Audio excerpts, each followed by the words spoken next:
Nono ano, nossa segunda aula sobre então o golpe militar e a ditadura civil-militar no Brasil. Na aula passada nós vimos como foi o processo de tomada de poder dos militares. Se vocês não se lembram como os militares ocuparam o poder, assistam a aula anterior. E vimos também o governo dos dois primeiros presidentes militares, o general Castelo Branco e o general Costa e Silva. E nesta aula nós veremos a do governo do general Emílio Garrastazu Médici, ou presidente Médici, Emílio Garrastazu Médici. Bem, o Costa e Silva, que era o presidente que nós estudamos na aula anterior, morreu em 69. Então, o general Médici assume o governo do Brasil, assume como presidente, até 1974. Bem, o governo do Médici, gente, a gente até vai estudar ele aqui isoladamente, porque ele vai ser o período de maior repressão da ditadura civil-militar no Brasil, onde manifestações e greves foram totalmente proibidas, porque manifestações e greves são sempre eram atreladas a movimentos de esquerda, independente de qual fosse a reivindicação, era atrelada a movimentos de esquerda, foi proibido. Censura todos os meios de comunicação. O que o governo fazia, então? Colocava pessoas, funcionários do governo, dentro das redações dos jornais de televisão, das rádios, dos jornais impressos, revistas e assim por diante, para controlar tudo que era publicado nos meios de comunicação. Então, eles proibiam qualquer tipo de publicação que falasse contra o governo. E, além disso, eram obrigados a veicular propagandas do governo. Claro, se são propagandas, é sempre mostrando os lados positivos do governo. Todas essas coisas fizeram com que a oposição se organizasse. E aí surgiram e se fortaleceram os movimentos de guerrilhas, que eram grupos armados. Qual era o raciocínio desses grupos? Bem, se é uma ditadura, na política não tem como negociar com o governo, porque os partidos políticos acabaram, você só tem dois partidos, um dos militares e outro da oposição, que reúne a oposição, mas os dos militares sempre é a maioria.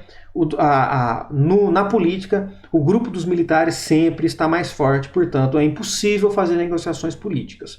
E ainda o governo usa uma força armada para controlar a população. O que esses grupos pensaram? Contra uma força armada só existe uma única possibilidade: montar a sua própria força armada. Por isso, então, surgiram esses movimentos de guerrilha, porque eram grupos que acreditavam que a única maneira de combater uma ditadura armada era montando também um grupo armado. Então, eles promoviam conflitos para tentar enfraquecer o governo. Porém, os grupos de guerrilhas eram pequenos e o governo tem todas as forças armadas na sua mão, e ainda não só as forças armadas, a polícia, exército, exército, marinha e aeronáutica, mas também o controle das polícias dos estados.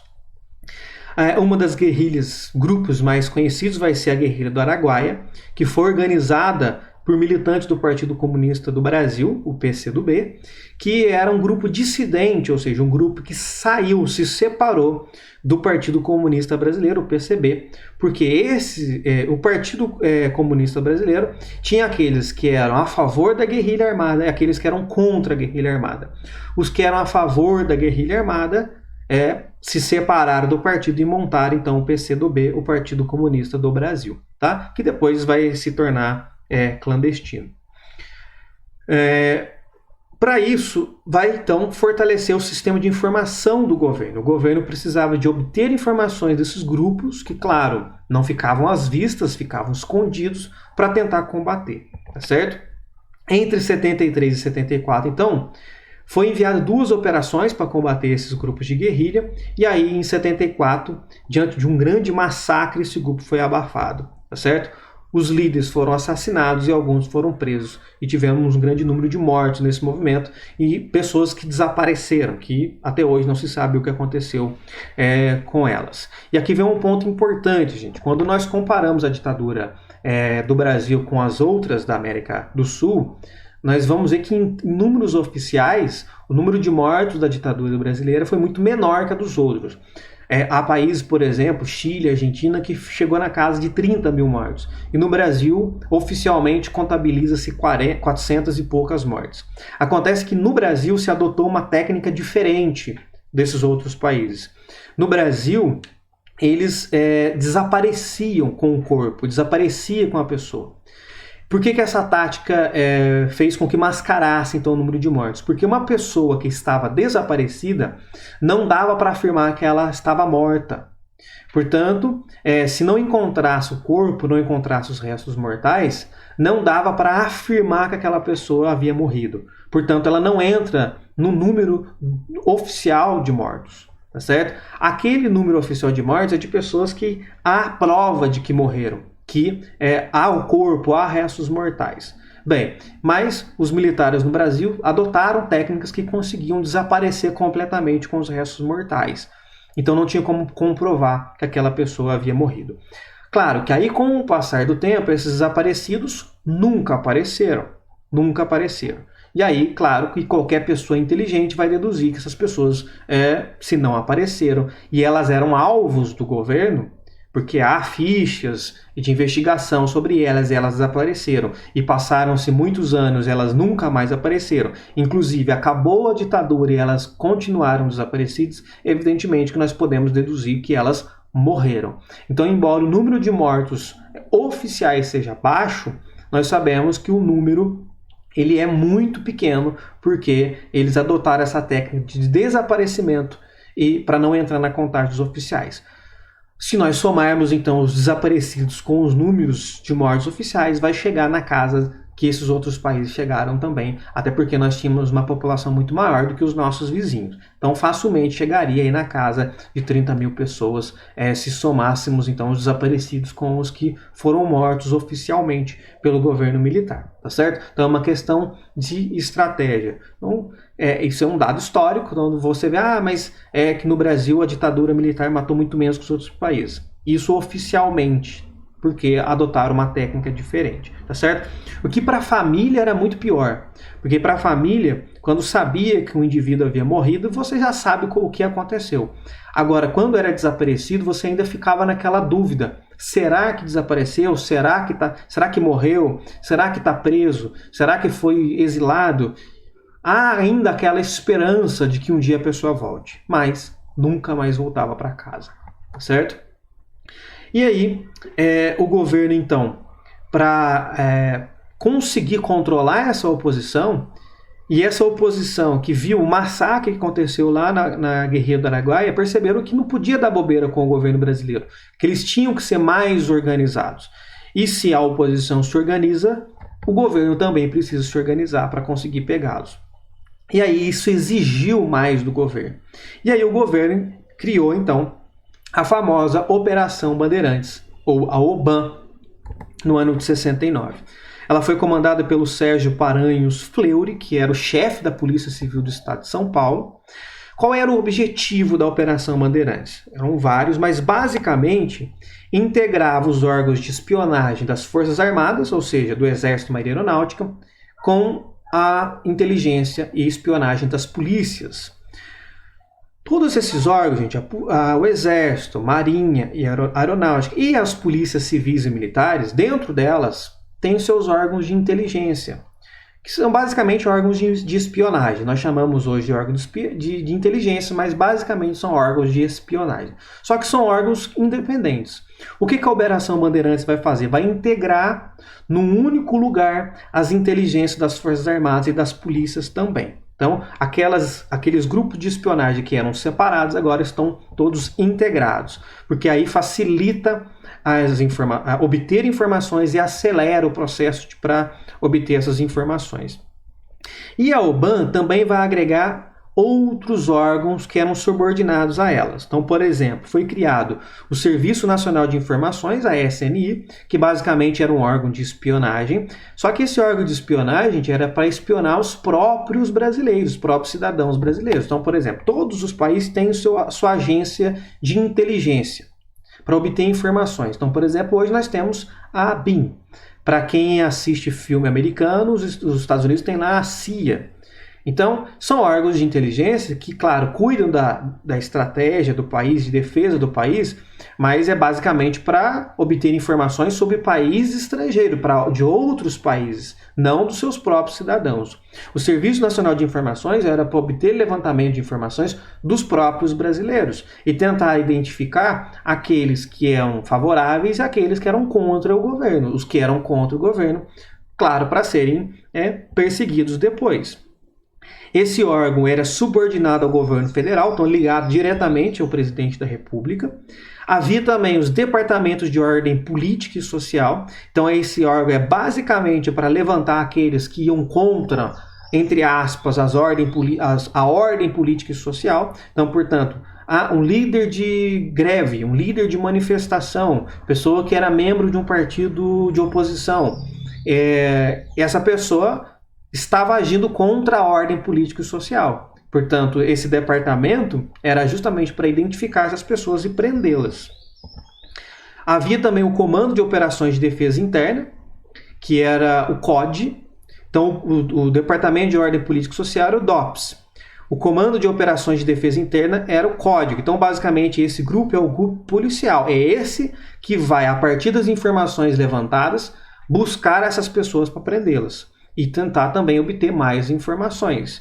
E ainda o Destacamento de Operações Internas, que era um grupo menor que pertencia ao COD. Então o COD é um grande grupo, dentro do código existiam então os destacamentos, que era chamado de DOI. Por isso que você encontra por aí o DOI-COD. Então o COD é um grupo pequeno que junto, vários grupos desses menores formam o COD, o Comando de Operações de Defesa Interna.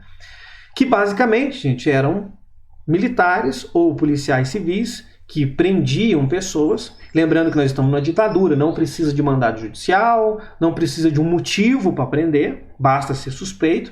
Prendia essas pessoas para obter informações. E o método mais clássico para obter informação era através de tortura. Então podia prender uma pessoa, torturavam elas para obter informações. E é nesse momento então em que muitos chegavam num ponto de tortura tão grave que morriam. E aí eles desapareciam com o corpo. Então uma pessoa às vezes era vista na rua sendo colocada dentro de uma viatura da polícia militar ou dentro de uma viatura do exército, que seja, era enviado então para o destacamento e de repente nunca mais aparecia.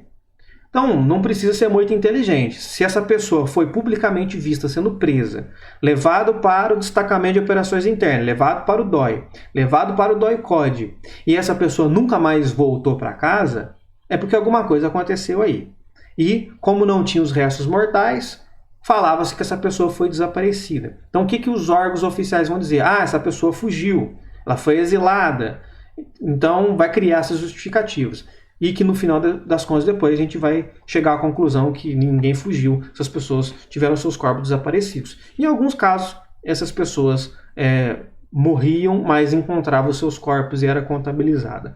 Tá certo? Então veja, são agentes do Estado que faziam isso com o próprio cidadão brasileiro. Bem, mas aí, por que tudo isso demorou para as pessoas revidar, para as pessoas reagir a isso tudo que acontecia debaixo dos olhos de muita gente? Primeiro, que o Brasil tem um território muito grande e a oposição agia nas grandes cidades do Brasil. Então o DOI-COD agia nas grandes cidades, nas capitais.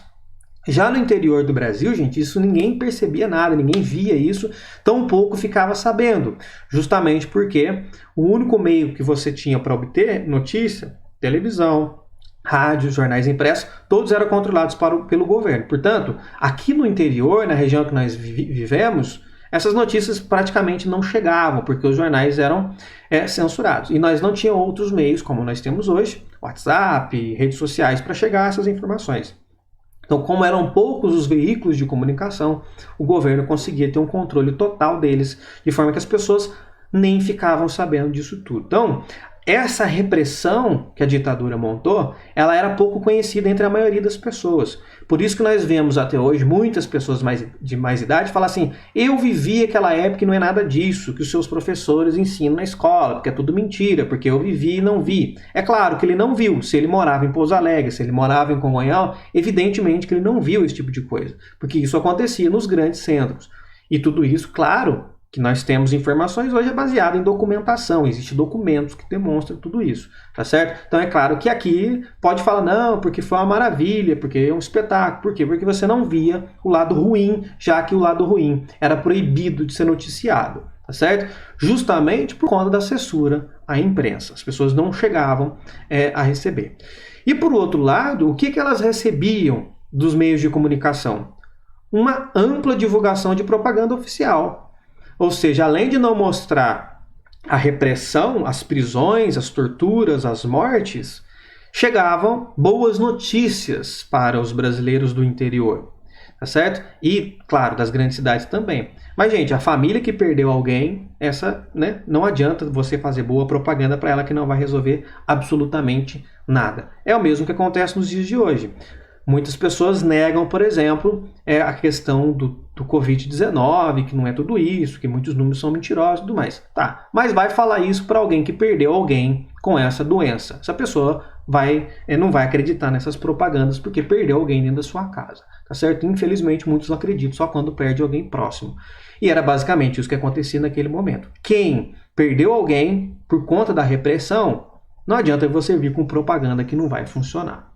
Agora, para o interior, gente, o Brasil que você via nos jornais é um Brasil que ia muito bem, um Brasil muito próspero, um Brasil que estava num grande crescimento econômico, que de fato acabou acontecendo de 69 a 73. Esse período de 69 a 73, os militares adotaram alguns modelos que, de fato, os índices econômicos estiveram acima da média, que ficou conhecido, inclusive, como o milagre econômico brasileiro, tá certo? Bem, o que é um milagre, gente? É uma coisa que não tem muita explicação. E, de fato, esse crescimento brasileiro, embora tenha sido rápido, ele não foi tão eficiente assim, porque ele durou relativamente muito pouco. Muita gente hoje ainda usa o discurso de que os governos militares foram bons por conta da economia, porque houve um milagre econômico. Bem, vamos ver como foi esse milagre econômico para nós tirarmos as nossas conclusões. Quem idealizou foi o ministro da Fazenda, o Delfim Neto, então, é um ministro que controla a economia, que era baseada na entrada de capitais estrangeiros no Brasil, ou seja, a possibilidade de países estrangeiros montar suas fábricas no nosso território e dar emprego para a população local.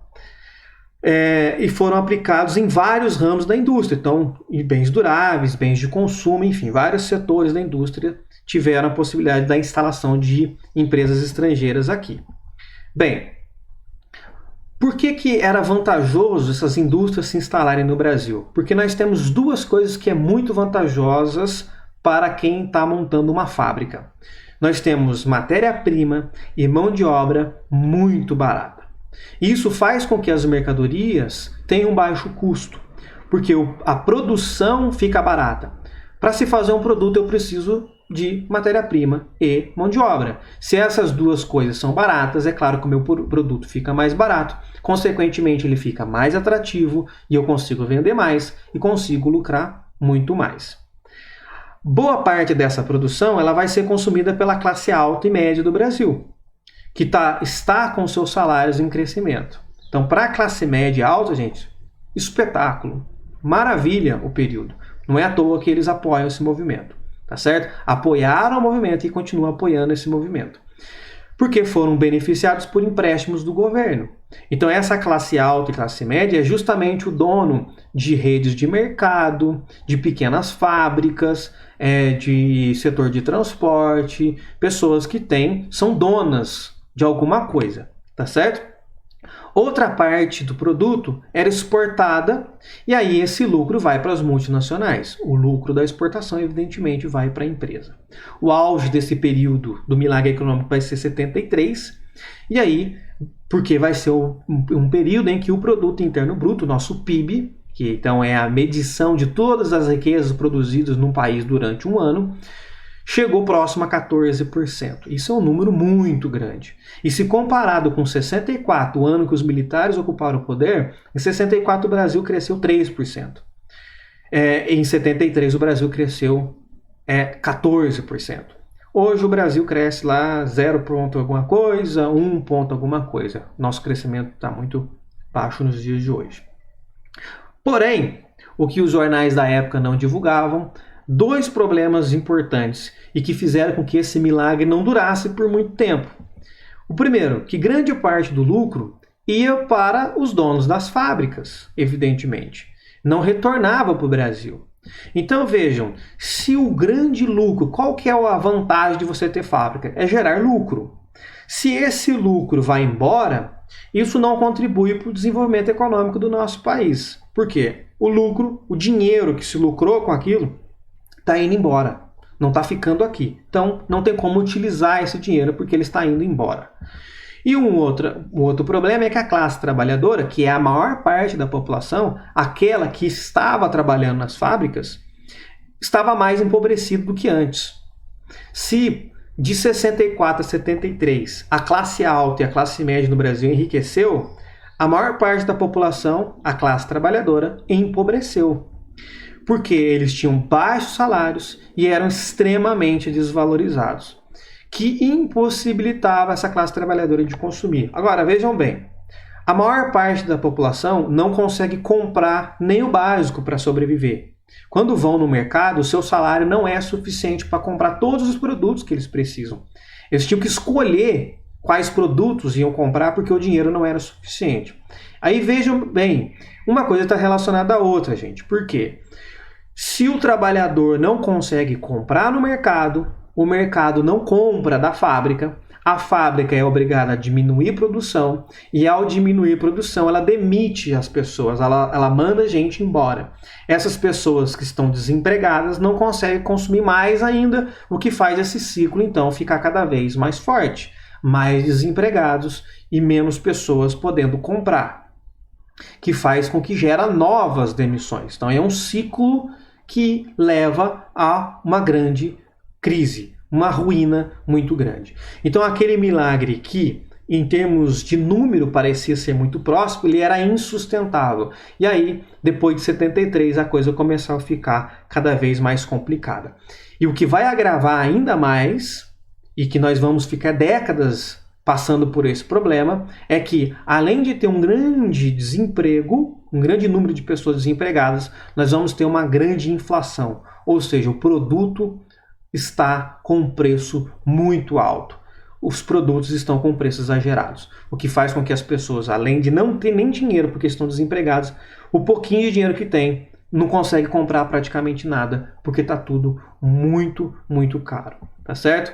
Então, isso tudo vai ter desdobramentos mais adiante. Então, na próxima aula eu ainda vou continuar falando dessa questão da economia e como que isso vai refletir na reação das pessoas. Porque, veja, o jornal falar que está tudo bem e você dentro de casa não tendo dinheiro no bolso, não adianta absolutamente nada. O que vale é a realidade. Na realidade, as pessoas não têm dinheiro para comprar. Não adianta o jornal falar que está 1000 maravilhas, que eles vão pensar que esses 1000 maravilhas não está para alguém, sabe-se lá onde, menos para eles. Então, se está 1000 maravilhas para alguém e para eles não, então eles têm que reivindicar então, que essa 1000 maravilhas chega para eles também. E isso então vai gerar muitos desdobramentos, manifestações que vai enfraquecer esse governo militar mais adiante. Isso veremos nas próximas aulas.